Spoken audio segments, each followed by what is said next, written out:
तो आइए फ्रेंड्स, जो हमने पीवी डायग्राम देखा है, समझा है, उससे रिलेटेड काफी कुछ क्वेश्चंस एग्जाम में आते हैं। उसमें से कुछ क्वेश्चंस तो मैंने थ्योरी के साथ ही डिस्कस कर लिया है, काफी कुछ क्वेश्चंस। फिर भी हम लोग कुछ क्वेश्चन देखते हैं जो स्ट्रेट फॉरवर्ड आपसे एग्जाम में किस तरीके के क्वेश्चंस पूछ रहा है। तो देखिए, पहला आप देखिए, if the value of n is high in the polytropic process then the compressor work between given pressure limit.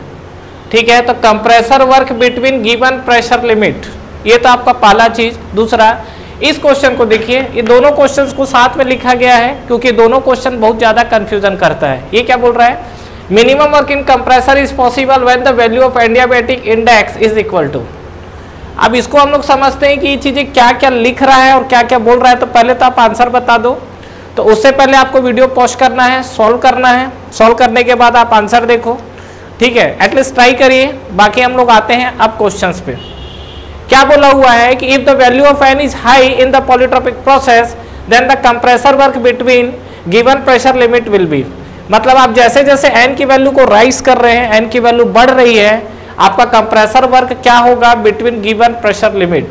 देखिए, पहला चीज तो आपको बता दो कि जो कंप्रेसर चैप्टर है, ये हम लोग पावर प्लांट में पूरा एक चैप्टर है जिसको हम लोग डिटेल में बात करने वाले हैं। वहां पर क्या है, जो फॉर्मूले स्ट्रेट फॉरवर्ड निकल कर आएंगे, ये चीजें वहां से भी सॉल्व हो जाएगी और यहाँ से आप देखना चाहते हैं तो यहाँ से भी आपका क्या है, सॉल्व हो जाएगा। ठीक है, लेकिन ये जो चीजें मैं अभी डिस्कस कर रहा हूँ, ये पैरेलली लेने का रीजन था और इसको बाकी हम लोग आगे बात करने वाले हैं। ठीक है, देखिए, ये जो हमारा है पीवी डायग्राम, पीवी डायग्राम में अगर आपको याद हो तो अगर हम लोग इस पे बात कर रहे हैं तो पहला चीज आपको बोल रहा है कि एन की वैल्यू हम लोग को क्या करना है, बढ़ाते चले जाना है। ठीक है, बढ़ाना है, कम करना है, जिससे हमारा क्या होगा, एन की वैल्यू बढ़ाने पर कंप्रेसर वर्क पे क्या इफेक्ट पड़ेगा। तो पहला, कंप्रेसर में वर्क डन हमारा निगेटिव होता है, बिल्कुल होता है।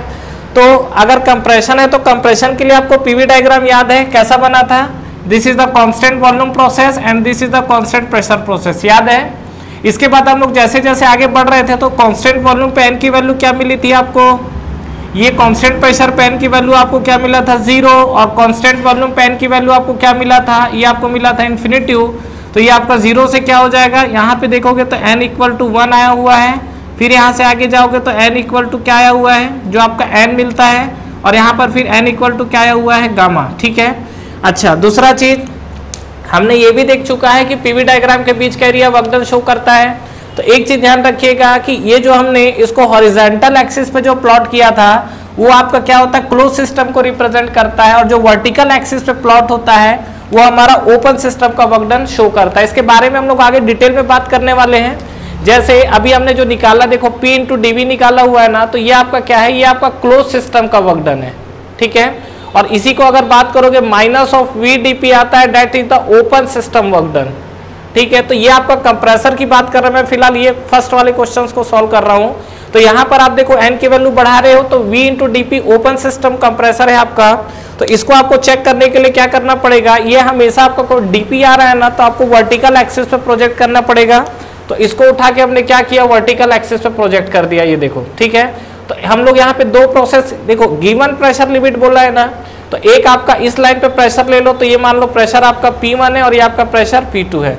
अब इस प्रोसेस में आप देख लो कि आपको किस में ज्यादा वर्क डन दिख रहा है, और जो भी आप प्रोजेक्शन लोगे वो किस में लोगे, आप वर्टिकल एक्सिस के अकॉर्डिंग। तो वर्टिकल एक्सिस में अगर आप देखेंगे तो देखो, सबसे पहली बात कांस्टेंट वॉल्यूम के लिए वर्क डन बोलोगे इस केस में, ठीक है, सॉरी, कांस्टेंट प्रेशर के लिए, तो वो आपका 0 दिख रहा है। n इक्वल टू 1 पे आपको देखो ये आपको दिख रहा है एरिया, तो मतलब ये आपका वर्क डन है। आपको n इक्वल टू n मतलब पॉलीट्रोपिक प्रोसेस के लिए बोलेगा तो ये आपको एरिया दिख रहा है। n इक्वल टू गामा पे दिख रहा है तो ये आपका एरिया और बढ़ते चले जा रहा है। तो जैसे जैसे आप n की वैल्यू को बढ़ा रहे हो वैसे वैसे आपका क्या है, work input to the compressor जो है वो क्या हो जाएगा, आपका बढ़ जाएगा। तो फाइनली अगर आप इसका आंसर देखोगे तो आपको क्या दिखेगा, मोर। समझ में आया, देख लो यहाँ से, जैसे जैसे आपकी n की वैल्यू बढ़ रही है बढ़ रही है बढ़ रही है, और n की वैल्यू जैसे जैसे बढ़ रही है तो क्या होगा, n की जो वैल्यू है ये जैसे जैसे राइज हो रहा है तो क्या होगा, ये आपका इस कंडीशन पे आप देखो n की वैल्यू कंटिन्यू इस तरीके से बढ़ रही है, और यहाँ आपका एरिया क्या है, जो हैचिंग एरिया वो बढ़ते जा रहा है। तो डेफिनेटली इसका आंसर होगा मोर। सेकेंड वाले पे बात पे आते हैं, तो इस पे आइए। Minimum work in compressor is possible when the value of adiabatic index is equal to, कुछ कहानी समझ में आया। अब देखो यहां से क्वेश्चन आपका दो तरीके से पूछा हुआ है जिसको लेके लोग सबसे ज्यादा कंफ्यूज होते हैं। एक तो आपको पूछा है कि मिनिमम वर्क किस पे करना पड़ेगा और दूसरा मिनिमम पॉसिबल वर्क, ये दोनों में फर्क है, ध्यान रखिएगा। जो आपसे बात कर रहा है, एक आपसे क्या बोल रहा है, एक आपसे बोल रहा है मिनिमम वर्क। देखिए यहां पर मिनिमम वर्क जो आपसे बोल रहा है कंप्रेसर के लिए, ठीक है, तो मिनिमम वर्क कंप्रेसर के लिए किस प्रोसेस में करना पड़ेगा आप देखते हैं यहाँ पे मिनिमम वर्क इज पॉसिबल, ठीक है, तो पॉसिबल का मतलब प्रैक्टिकली आ गया। ध्यान से देखिएगा, कंफ्यूजन बहुत होता है इसमें। ये आपका क्वेश्चन जो है एक आपका ये आपका हो गया थ्योरेटिकली, ठीक है, और अगर ये पॉसिबल नाम का वर्ड यूज करता है डेट इज, ये आपको क्या बोलना चाह रहा है प्रैक्टिकली, ठीक है, ये आपको क्या बोलना चाह रहा है ये प्रैक्टिकली। अब ये बताइए जो हमारा मिनिमम वर्क है कंप्रेसर के लिए, तो कंप्रेसर के लिए मेरा मिनिमम वर्क किस पे मिल सकता है। तो अगेन हम लोग पीवी डायग्राम जैसा भी हमने ड्रॉ किया हुआ था, ये अगर आपको याद हो ये हमारा पीवी डायग्राम था, तो इसमें हमने अलग अलग प्रोसेस को ड्रॉ किया हुआ है। इस तरीके से हमने प्रोसेस ड्रॉ किया है और इस तरीके से हमारा क्या है प्रोसेस इस तरीके से बढ़ते जा रहा है, ठीक है। और यहाँ पे अगर आपको याद हो तो यहाँ पर हमने हैचिंग किया हुआ था और यहाँ पे हम लोग देख रहे थे, ठीक है। अब ये बताइए अगर इस पे बात हो रही है तो अगर हम लोग बात करते हैं तो इसमें सबसे आपका देखो थ्योरेटिकली मिनिमम वर्क कितना होगा और हमारा प्रैक्टिकली मिनिमम वर्क हमें कितना मिलेगा, ठीक है। तो अगर आपको याद हो तो यहाँ पर ये जो n है, n की वैल्यू क्या है यहाँ इन्फिनिटिव, यहाँ पर n की वैल्यू क्या मिली हुई है 0, यहाँ पर n की वैल्यू क्या मिलेगी 1, यहाँ पर n की वैल्यू n जो कि इक्वल होगा और n इक्वल टू ये क्या हो जाएगा गामा, ठीक है। अब ये बताइए सबसे आप देखो n इक्वल टू 0 में तो वर्क डन ही 0 हो जाएगा, क्यों, क्योंकि ये आपका कंप्रेसर है और कंप्रेसर के लिए वर्क डन क्या होता है minus V into D P. सब बात करने वाले हम लोग आगे, बस ये ध्यान रखिए ये कांस्टेंट प्रेशर लाइन है ना, तो कांस्टेंट प्रेशर लाइन इस प्रोसेस में आपको वर्क डन क्या मिल जाएगा 0, तो इसको तो छोड़ ही दो। आगे आओ n इक्वल टू 1, ठीक है, तो n इक्वल टू 1 आपका आइसोथर्मल प्रोसेस है, तो कंप्रेसर के लिए अगर आपको मिनिमम वर्क डन बोलता है थ्योरेटिकली, तो थ्योरेटिकली आपको देखो सबसे मिनिमम वर्क मिल रहा है और ये कौन सा प्रोसेस है आपका, ये आपका प्रोसेस है आइसोथर्मल, ठीक है। लेकिन प्रैक्टिकली क्या आइसोथर्मल होगा कि और कुछ होगा। तो देखिए कंप्रेसर है उसका ब्लेड स्लो घूमता है कि फास्ट घूमता है, कंप्रेसर का ब्लेड बहुत फास्ट घूमता है, हम लोग बात करेंगे आगे इस चीज पे। तो जब आपका कंप्रेसर बहुत फास्ट मूव करता है तो ये बताओ आइसोथर्मली प्रोसेस हमारा स्लो में पॉसिबल है कि फास्ट में, डेफिनेटली स्लो पॉसिबल है। तो अगर आप कंप्रेसर को आइसोथर्मली अगर आप इनपुट कराओगे वर्क डन, तो आइसोथर्मली बहुत स्लो होता है, तो क्या उस केस में कंप्रेसर घूम पाएगा, क्या नहीं घूम पाएगा। तो एक बात तो तय है कि अगर थ्योरेटिकली बात करें तो कम वर्क कंप्रेसर को हम लोग वर्क दे रहे हैं, तो थ्योरेटिकली हम लोग आइसोथर्मली वर्क डन ही देना चाहेंगे, बट ऐसा प्रैक्टिकली पॉसिबल नहीं है, ठीक है, क्योंकि प्रैक्टिकली दोगे तो कंप्रेसर घूमेगा ही नहीं। तो अगर आप प्रैक्टिकली पॉसिबल के चीजों में जाओगे तो आपको क्या मिलेगा, ये देखिए, तो ये आपका आइसोथर्मली वेरी स्लो है, एडियाबैटिक आपका वेरी फास्ट है। तो एडियाबैटिक पे जाओगे तो दिक्कत तो क्या है कि आपका घूमेगा बहुत फास्ट ब्लेड, ठीक है, लेकिन आपका देखो वर्क डन कितना बढ़ जा रहा है। तो इसीलिए हम लोग क्या करते हैं इस बीच के प्रोसेस को चूज करते हैं जो आइसोथर्मल से फास्ट होगा और एडियाबैटिक से स्लो होगा, और इस प्रोसेस को हम लोग क्या बोलते हैं, ये प्रोसेस है आपका पॉलीट्रॉपिक प्रोसेस। ये जो आपका प्रोसेस है कौन सा है, पॉलीट्रॉपिक प्रोसेस। तो यहां पर देखो अगर ये थ्योरेटिकली बोला रहता, पॉसिबल वर्ड यूज नहीं करता, तो इसका आंसर होता 1, that is the isothermal process. n की वैल्यू 1 रखेंगे तो प्रोसेस क्या बनेगा, pv की power n equal to 1, sorry constant है, तो n की जब वैल्यू 1 रखोगे तो प्रोसेस आपका क्या बनेगा, आइसोथर्मल। बट यहाँ पे अगर आप प्रोसेस को थ्योरेटिकली की जगह अगर आप प्रैक्टिकली रखोगे तो प्रैक्टिकली आपका 1 से गामा के बीच में होगा। तो अब ये बताओ 1 से गामा के बीच में हमारे पास दो वैल्यू है, एक तो हमारे पास 1.27 है, एक हमारे पास 1.35 है, किसको लेना चाहिए। अब देखो आइसोथर्मली तो नहीं है, तो आइसोथर्मली से जब आप आगे बढ़ोगे तो आपको क्या करना है, यहाँ पर 1 से आगे बढ़ी और 1.27 क्या होगा, करेक्ट होगा, कंपेयर टू 1.35, जो कि 1.35 के अंदर वर्क डन आपको और ज्यादा देना पड़ेगा। देख लो ये आपका मान लो 1.27 है, ये 1.4 है, तो 1.3 इसके बीच में आएगा, तो फिर आपका एरिया क्या होगा, बढ़ेगा। तो समझ पा रहे हैं, ये क्वेश्चन में लोग बहुत ज्यादा काफी ज्यादा स्टूडेंट कंफ्यूजन होते हैं, इस क्वेश्चन को लेके ध्यान रखिएगा आपको ये। और ये दोनों क्वेश्चन भी आया हुआ है, एक पॉसिबल आया हुआ और एक आपका पूछता है थ्योरेटिकली। तो थ्योरेटिकली बोलेगा तो आंख बंद करके आपको आइसोथर्मल लिखना है, और अगर आपसे प्रैक्टिकली बोलेगा तो वो आपको क्या लिखना पड़ेगा, ये जो आपको 1 से गामा के बीच में वैल्यू दी हुई होगी, और 1 से गामा के बीच में बेसिकली आपका अगर दो वैल्यू है तो मिनिमम वैल्यू को चूज करिए। जैसे 1.2 देता है तो 1.2 को हम लोग चूज करेंगे, ठीक है, क्योंकि आइसोथर्मली तो हम लोग प्रैक्टिकली उस चीज को एग्जिस्ट करा ही नहीं सकते हैं, तो आइसोथर्मल तो वो चीज एग्जिस्ट ही नहीं करेगी। ठीक है, तो ये दोनों में आपको डिफरेंस क्लियर हुआ। n की वैल्यू बढ़ाने से हमारा वर्क डन बढ़ रहा है, और ये जो n है आपका, n की वैल्यू 1 आइसोथर्मली थ्योरेटिकली है, प्रैक्टिकली आपका पॉसिबल नहीं होगा। ठीक है, अब आइए सेकंड क्वेश्चन पे। The value of n equal to 1 in the polytropic process indicate it to be. अब तो आपको कहानी ये क्लियर हुआ होगा। तो ये n इक्वल टू जो 1 पे बात चल रहा था, ये प्रोसेस आपका क्या था? देखिए n equal to 1 in the polytropic process, तो सीधा सीधा बात है कि ये सब मैं आपको बता चुका हूँ कि सब इक्वेशन से काफ़ी ज़्यादा खेलता है। पीवी की power n equal to constant है, n इक्वल टू अगर 0 रख देगा तो प्रेशर कांस्टेंट हो जाएगा, n इक्वल टू 1 रख देगा तो पीवी कांस्टेंट मतलब कौन सा बन जाएगा? आइसोथर्मल। तो इसका आंसर क्या है? n इक्वल टू 1 पे आइसोथर्मल। एडियाबैटिक के लिए n इक्वल टू गामा होना चाहिए, इसके लिए n इक्वल टू गामा होना चाहिए। फ्री एक्सपांसन है, ये तो आपका इरिवर्सिबल प्रोसेस है, तो इसका तो अभी कोई दूर दूर तक नाता ही नहीं है। ठीक है, रिवर्सिबल प्रोसेस जो है n equal to 1 indicate to be reversible process और आइसो। देखो रिवर्सिबल प्रोसेस जो है बोला जा सकता है, हो सकता है, लेकिन यहाँ पे अगर आइसोथर्मल प्रोसेस नहीं होता तब हम लोग रिवर्सिबल प्रोसेस की तरफ मूव करते। ठीक है, लेकिन पीवी इक्वल टू 1 का पहला क्राइटेरिया क्या है? वो आपको क्या शो कर रहा है? वो आपको आइसोथर्मल प्रोसेस शो कर रहा है। कहानी क्लियर है? ठीक है, तो ये फ्रेंड्स आपके कुछ क्वेश्चन थे। आइए इसमें कुछ क्वेश्चन और लेते हैं, यहाँ से काफी अच्छे अच्छे क्वेश्चन आपको देखने के लिए मिलेगा। तो नेक्स्ट क्वेश्चन की तरफ बढ़ते हैं हम लोग। तो देखिए नेक्स्ट क्वेश्चन एक ये पूछा हुआ है, polytropic index n is given by. तो ये थोड़ा आपको नया तरीके का क्वेश्चन दिख रहा होगा कि जो आपका पॉलीट्रॉपिक इंडेक्स दिख रहा है n, वो लॉग के फॉर्म में कहाँ से आ गया? तो कुछ नहीं है, जो हमारा पॉलीट्रॉपिक का रिलेशन है उसी के आगे आप जब सॉल्व करोगे तो n का रिलेशन मिलेगा। तो अगेन आपको वीडियो को पॉज करके सॉल्व करना है, आप अपने अकॉर्डिंग सॉल्व करिए और उसके बाद आइए फाइनली तो देखते हैं हमारा कि n की वैल्यू इसमें क्या निकल कर आएगी। तो देखिए हमारे पास जो रिलेशन है वो रिलेशन पे पहले बात कर लेते हैं। पॉलीट्रॉपिक इंडेक्स n बात कर रहे हैं, तो पॉलीट्रॉपिक प्रोसेस में क्या होता है? पीवी की power n equal to constant. ठीक है, अब देखिए कहीं ना कहीं लॉग फॉर्मेट यूज कर रहा है, तो हम लोग क्या करते हैं, इसको लॉग फॉर्मेट में लेके यूज कर लेते हैं। तो लॉग फॉर्मेट लाने के लिए दोनों साइड लॉग ले लीजिए, तो ये ln हो जाएगा क्या? पीवी की power n equal to ln of क्या हो जाएगा? c, that constant. इसको सिंप्लीफाई करिए, तो सिंप्लीफाई करेंगे तो आपको क्या मिलेगा? ये जो आपको कंडीशन मिलेगा, ये आपको log a प्लस बी को हम लोग क्या लिखते हैं? log p प्लस, और लिखोगे तो n log v लिख सकते हैं। ठीक है, पावर में n है, इक्वल टू आपका क्या हो जाएगा? l ऑफ c, जो log आपका क्या निकल कर आया हुआ है? कांस्टेंट। ठीक है, अब देखिए कहीं ना कहीं p2 p1 की कहानी पे बात कर रहा है, तो इसको हमको क्या करना पड़ेगा? ये जो हमारा कंडीशन है यहाँ से आपको डिफ्रेंशिएट करना पड़ेगा और डिफ्रेंशिएट करके कुछ वैल्यू निकालनी पड़ेगी। ठीक है, तो अगर आप इसको उस फॉर्मेट में एडजस्ट करेंगे तो फाइनली देखिए आपको क्या मिलेगा। ये जैसे हम लोग बात कर रहे हैं लॉग, ये आपका p है, तो ये अभी आपका जो p निकला हुआ है और v निकला हुआ है, सिंपल एक आपका किसी पॉइंट के लिए आया हुआ है। अगर आप प्रोसेस की तरफ 1 मूव करेंगे तो ये आपका 1 से 2 की तरफ मूव करेगा, तो 1 से 2 की तरफ मूव करेगा और फाइनली आपको क्या निकालना रहेगा? ये आपको n की वैल्यू निकालनी रहेगी।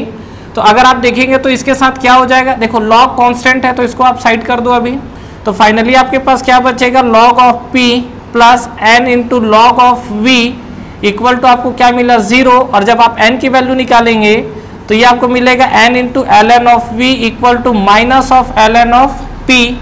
ठीक है, और जब आप इसको सॉल्व करोगे तो फाइनली n की वैल्यू आपको क्या मिलेगी? Minus of ln of p divide by ln of v। अब ये फॉर्मेट देखिए, अब आपको क्या है कि अगर मान लीजिए आपको p2 से p1 की तरफ मूव करना है या p1 से p2 की तरफ मूव करना है, तो इस प्रोसेस के थ्रू आप आगे बढ़ सकते हैं। कैसे? देखिए यहाँ पर आपको माइनस साइन मिला हुआ है, आपको 1 से 2 की तरफ मूव करना है, तो क्या हो जाएगा? यहाँ पे ये n है, नॉट एफिशिएंसी टाइप का दिख रहा है, ये n है, तो n पे अगर बात करोगे तो n इक्वल टू हम लोग लिख सकते हैं क्या? Minus ln of p2 by p1 divide by ln of v2 by v1। कहानी समझ में आया? ठीक है, ये आपका p2 बाई p1 और ये आपका क्या है? v2 by v1। तो अगर हम लोग इस पे बात करें तो माइनस वाला जो साइन है उस माइनस साइन को अंदर ले जाओ, क्योंकि कहीं माइनस दिया नहीं है, तो n इक्वल टू कोई भी एक चीज आपका क्या होगा? उलट पलट होने वाला है, तो कौन सा होगा?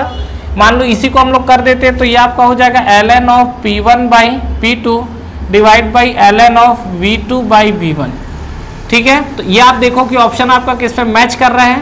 p1 बाई p2 और v2 बाई p1।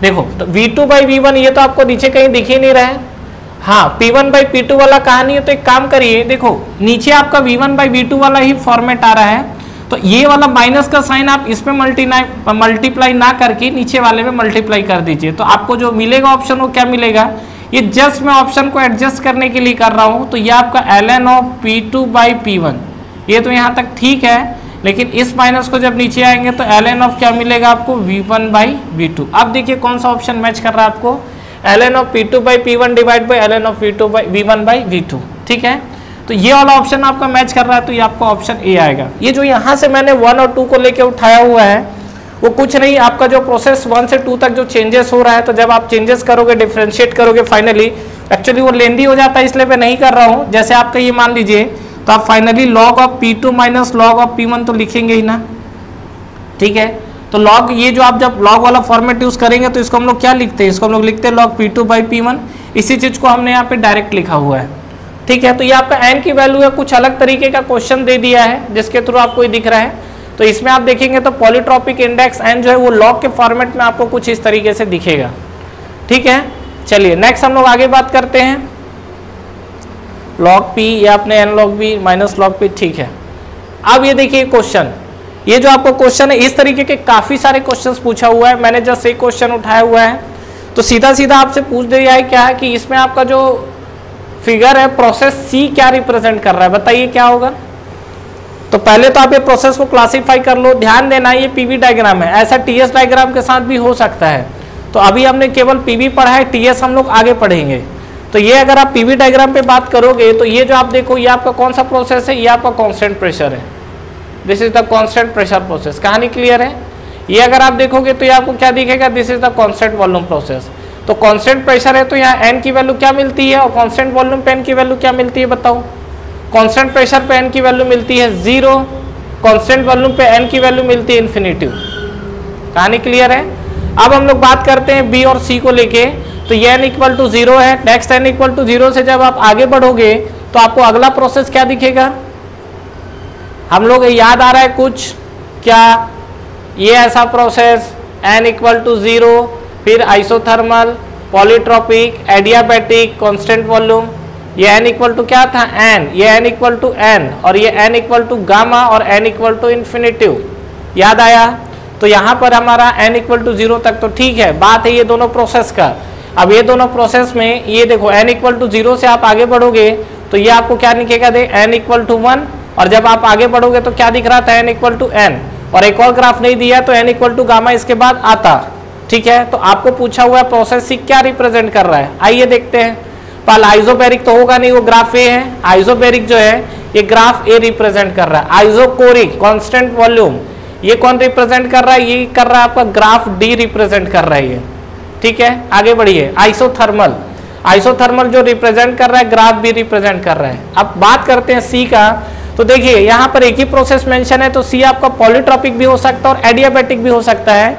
अगर इसमें एडियाबैटिक लगाओगे तो और इधर की तरफ शिफ्ट करेगा, तो अगर मान लीजिए हो सकता है पॉलीट्रॉपिक इधर हो गया और ये आपका एडियाबैटिक बन गया, तो यहाँ पे आप देखोगे तो n की वैल्यू जो n है या और गामा भी हो सकता है, क्योंकि ये आपका आइसोथर्मल और n equal to infinitive constant volume के बीच में ही लाई करेगा, ठीक है। तो यहाँ पर हमारा एडियाबैटिक प्रोसेस नहीं है, तो ये आपका प्रोसेस कैसा रहेगा, पॉलीट्रॉपिक नहीं है, इसलिए हमारा प्रोसेस कैसा बनाइए, एडियाबैटिक। कई लोगों का डाउट होगा अगर पॉलीट्रॉपिक और एडियाबैटिक दोनों रहता तो कौन सा लेते, वो डिपेंड करता है कंडीशन के ऊपर। ऐसे ही इस तरीके का क्वेश्चन डायरेक्ट उठा पटक नहीं करेगा, वो आपको कुछ ऐसे ऑप्शन देगा जिससे आप क्या हो चीजों को एलिमिनेट कर सको, और अगर पॉलीट्रॉपिक और एडियाबैटिक देगा तो वहां पर ग्राफ एक और लेगा। फिर फ्रेंड्स हमारा ऑनलाइन टेस्ट सीरीज स्टार्ट हो चुका है एसएससी जेईई के लिए, जिसको आप बिल्कुल ज्वाइन कर सकते हैं। इस टेस्ट सीरीज में फ्रेंड्स आपको कितने क्वेश्चंस करेक्ट हो रहे हैं, इनकरेक्ट हो रहे हैं, ओवरऑल आपकी टाइम कंज्यूमिंग कितनी हो रही है, कितने आपके मार्क्स निगेटिव हो रहे हैं, ओवरऑल आपका जो टेस्ट परफॉर्मेंस है, टेस्ट की रैंकिंग क्या है, ये सारी की सारी जो चीजें एनालिसिस है वो आपको एक ही प्लेटफॉर्म पे मिलेगा। तो बिल्कुल फ्रेंड्स आपको ये टेस्ट सीरीज ज्वाइन करना चाहिए। बिल्कुल अफोर्डेबल प्राइस पे ये टेस्ट सीरीज अवेलेबल है, जो कि आपको नीचे डिस्क्रिप्शन में और फर्स्ट कमेंट बॉक्स पे मिलेंगे। इसके अलावा इस पे फ्रेंड्स अगर आप 10% का एडिशनल ऑफ चाहते हैं तो आप मेरा प्रोमो कोड यूज कर सकते हैं। जो मेरा प्रोमो कोड है वो आपको नीचे डिस्क्रिप्शन पे मिलेगा। तो जब भी आप टेस्ट सीरीज को बाई करें, ये प्रोमो कोड को अप्लाई करें, इस पे आपको 10% के एडिशनल ऑफ मिलेंगे। तो ठीक है फ्रेंड्स, अगर आप इस वीडियो से रिलेटेड कंटिन्यू और भी अपडेट्स चाहते हैं तो आप हमारा टेलीग्राम चैनल को ज्वाइन कर सकते हैं। टेलीग्राम चैनल के लिंक भी आपको नीचे डिस्क्रिप्शन पे मिल जाएंगे। तो फ्रेंड्स इस वीडियो को लाइक करिए, फ्रेंड्स के साथ शेयर करिए और इस चैनल को सब्सक्राइब करिए, बेल आइकन प्रेस करना ना भूलें और एग्जाम्स की आप तैयारी करते रहिए। Wish you all the best.